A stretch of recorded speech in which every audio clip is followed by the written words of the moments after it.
तो पहला बात मैं क्या क्लियर करना चाहता हूं कि हम क्या करेंगे और कहां जाएंगे। यह चीज क्लियर होना बहुत जरूरी है कि आप क्लास में पढ़ोगे क्या और कहां जाओगे।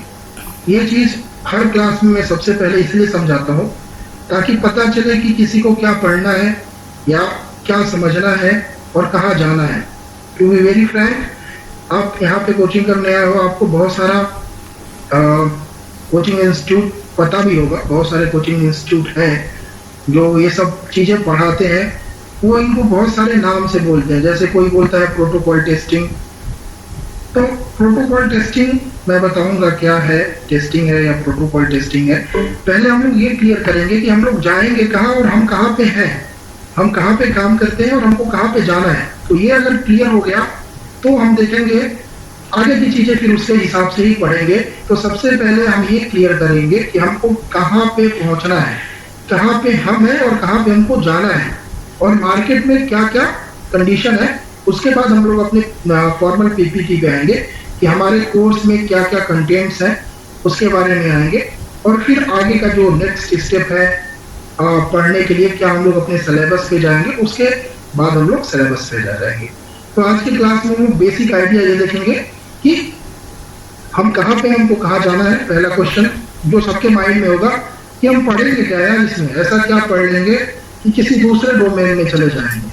सबके दिमाग में ये होगा कि क्या पढ़ना है, क्या समझना है, क्या कुछ उल्टा है, क्या हम नहीं जानते उसको।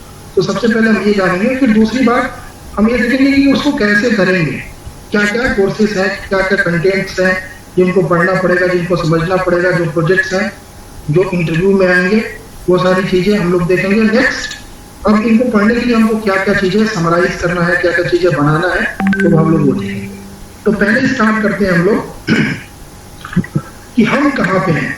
तो मैं एक अज्यूम करके चल रहा हूँ कि जहां तक मेरे को राम से बात हुई है कि मैक्सिमम लोग यहाँ पे काम करते हैं आरएफ इंजीनियर, और जो नहीं भी करता है वो कहीं पे नहीं है आरएफ इंजीनियर, या फिर मैं उसको नन बोल देता हूँ,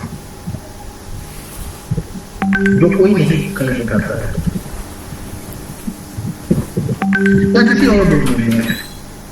तो हमारे टेलीकम्युनिकेशन में अगर आपको सबको बेसिक आइडिया हो तो 3 चीजों की जरूरत होती है हमारे टेलीकॉम में। पूरे टेलीकॉम में 3 चीजों की जरूरत है। टेलीकॉम पूरा 3 एक तरह से बीम बोला जाए तो टेलीकॉम 3 पिलर्स पे खड़ा है।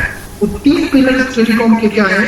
एक जिसको हम लोग बोलते हैं यूजर इक्विपमेंट, ये पहला बीम है, पहला पिलर है टेलीकॉम का। और दूसरा है रैम, और तीसरा है कोर। ये 3 पिलर्स, यही टेलीकॉम है। इसी 3 पिलर्स पे कोर बना है। इन्हीं 3 पिलर को मिला के हम लोग क्या करते हैं, कोर को बनाते हैं। मतलब कोई भी टेलीकॉम, चाहे 4G हो, चाहे 3G हो, चाहे 2G हो और चाहे 5G आने वाला हो, ये तीनों के बिना नहीं चल सकता। तीनों जरूरी है। क्या है? यूजर इक्विपमेंट, मोबाइल होना चाहिए जो 4G, अगर 4G को नेटवर्क फ्लैश करना है तो 4G सपोर्टेड हैंडसेट होना चाहिए। ऐसा नहीं है कि मैं 3G के हैंडसेट से 4G को लैच करा रहा हूं, ऐसा पॉसिबल नहीं है, क्योंकि वो उस फ्रीक्वेंसी बैंड पे काम नहीं करता। आगे देखते हैं। दूसरा चीज, रेडियो एक्सेस नेटवर्क। ऐसा नहीं है कि मेरे पास कोई एंटीना अगर 3G के रेडिएट कर रहा है केवल, तो मैं वहां पे 4G का सिग्नल अटैच नहीं कर सकता हूँ। उसी के बाद अगर ये सारी चीजें हैं, यूई भी है, रैम भी है, और हमारे पास जो सर्विसेज देने के लिए जो चीजें हैं, जो कोर है हमारे पास, वही नहीं है, तो हमारा कोई भी चीज नहीं चल सकता है। तो कोर को जो बोलते हैं वो हार्ट ऑफ टेलीकम्युनिकेशन। यहाँ पे ये हार्ट है पूरे टेलीकम्युनिकेशन का कोर। यहाँ पे दोनों चीजें होती हैं, सॉफ्टवेयर भी प्लस हार्डवेयर भी। यहाँ पे भी रैम में भी सॉफ्टवेयर भी प्लस हार्डवेयर भी, यूई में भी दोनों होता है, सॉफ्टवेयर भी प्लस हार्डवेयर भी। ये 3 पिलर्स हैं, यूई, रैम, कोर। तो मैं यहाँ पे समझता हूँ, जहां तक मेरे को आइडिया है, कि हम लोग यहाँ पे बिलोंग करते हैं रैम में। अब रैम में भी बहुत सारी टेस्टिंग होती है दोस्तों, तो कंफ्यूज मत हुआ। आप उसमें रेडियो फ्रीक्वेंसी इंजीनियर की तरह काम करते हो, आरएफ इंजीनियर की तरह काम करते हो। तो वो रैम इंजीनियर करता क्या है? रैम इंजीनियर यहाँ पे अगर 4G की बात करें तो यहाँ पे वो क्या करता है, एक 3 OD जिसको हम लोग बोलते हैं, उसकी टेस्टिंग करता है।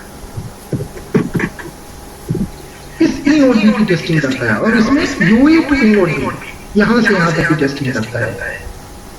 यूई से यहाँ पे रैम में अगर मैं ई नोट बी बोलूं तो इनके बीच की टेस्टिंग करता है, जो इंटरफेस है यू इंटरफेस की टेस्टिंग करता है।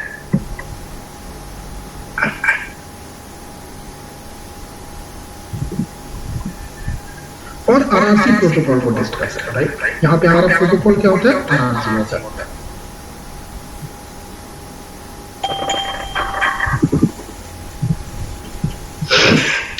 इन सभी चीजों को हम टेस्ट करते हैं। तो यहाँ पे हमारे पास क्या ऑपरेटर्स हैं, क्या कंपनीज हैं जो हमें यहाँ पे काम करते हैं। तो यहाँ पे हमारे पास बहुत प्रोमिनेंट जो कंपनीज हैं, जो बहुत फेमस है, उनमें एक हुआवे है जो इंडिया में बैन होने वाली है जल्दी ही। हमारे पास नोकिया है,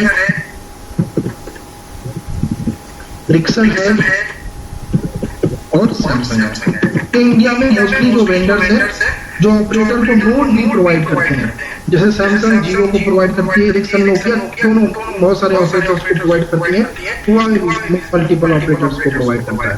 तो मैक्सिमम अगर हम लोग देखा जाए, मोटा मोटी देखा जाए, तो हमारे पास ई नोट मैन्युफैक्चरर जो कंपनीज है वो हुआवे, नोकिया, रिक्सन और सैमसंग है। तो इन्हीं में जितने भी ऑपरेटर हैं ये